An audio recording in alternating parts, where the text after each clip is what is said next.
주식이나 코인을 하다 보면 이런 구간 한 번쯤은 겪습니다. 시드 2억 원, 손실 30%, 그러면 손실은 6천만 원입니다.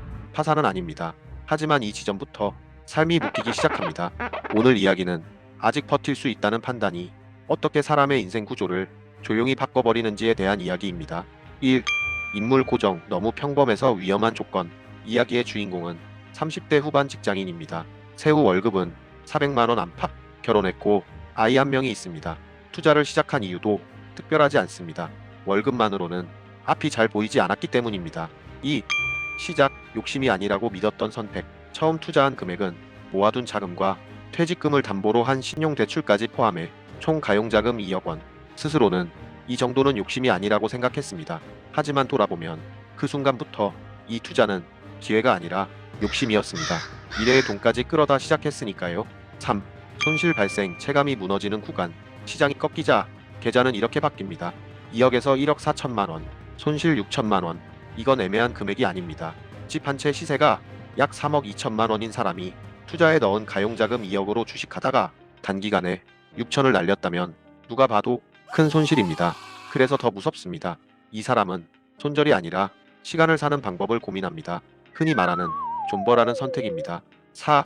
첫 해결 시도, 대출이라는 완충 장치. 이 사람에게는 집이 하나 있었습니다. 시세는 약 3억 2천만 원.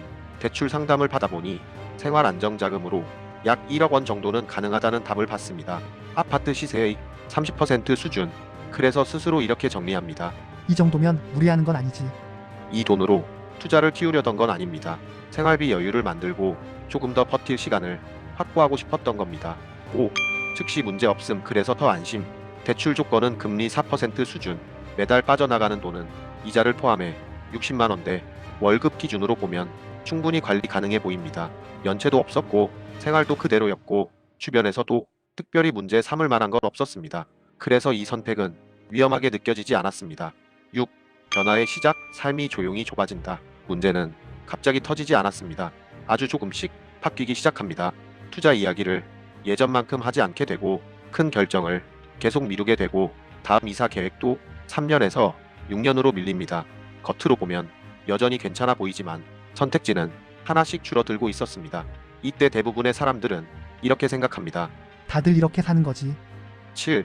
잘못된 해결 방향, 더 버티려는 생각? 이 사람도 같은 생각을 합니다.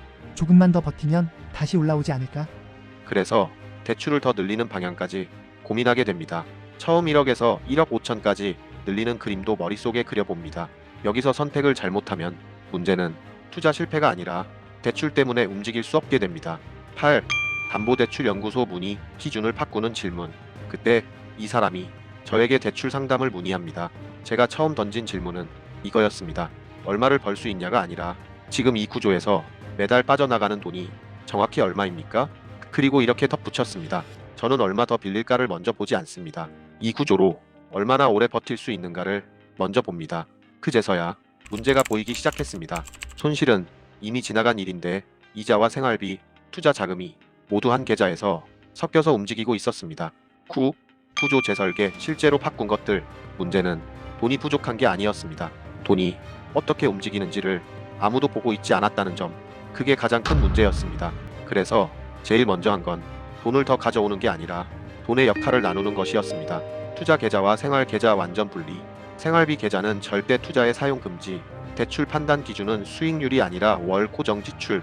그 다음이야 대출을 다시 받습니다. 무조건 유지할 이유도 무조건 늘릴 이유도 없었습니다. 그래서 1억 5천까지 늘리려던 흐름을 끊고 대출을 1억 2천 수준으로 조정하고 일부는 언제든 정리 가능한 구조로 바꿨습니다. 돈을 더 빌려서 문제를 덮은 게 아닙니다. 지금 이 사람이 어디까지 버틸 수 있는 구조인지 그걸 눈에 보이게 만든 겁니다. 10. 결과 진짜 회복? 이 사람은 한 방에 해결하지 않았습니다. 큰 수익을 낸 것도 아닙니다. 다만 한 가지는 분명해졌습니다. 더 이상 손실을 만회하기 위해 인생 전체를 걸지 않아도 되는 상태. 그게 이 사람에게는 가장 큰 회복이었습니다. 11. 최종 메시지. 오늘 이야기의 핵심은 투자를 하지 말라는 것도 대출을 받지 말라는 것도 아닙니다. 손실 이후에 대출을 쓰는 순간 경제적 부담으로 마음대로 결정하기가 어려워집니다. 지금 비슷한 상황이라면 이 질문 하나만은 꼭 스스로에게 던져보셨으면 합니다. 이 선택은 손실을 줄이는 선택인가? 아니면 내 삶을 묶는 선택인가?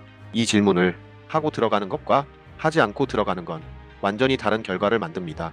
다음 영상에서는 싸우지도 않았는데 사업을 접게 됐습니다. 라는 이야기로 이어가 보겠습니다.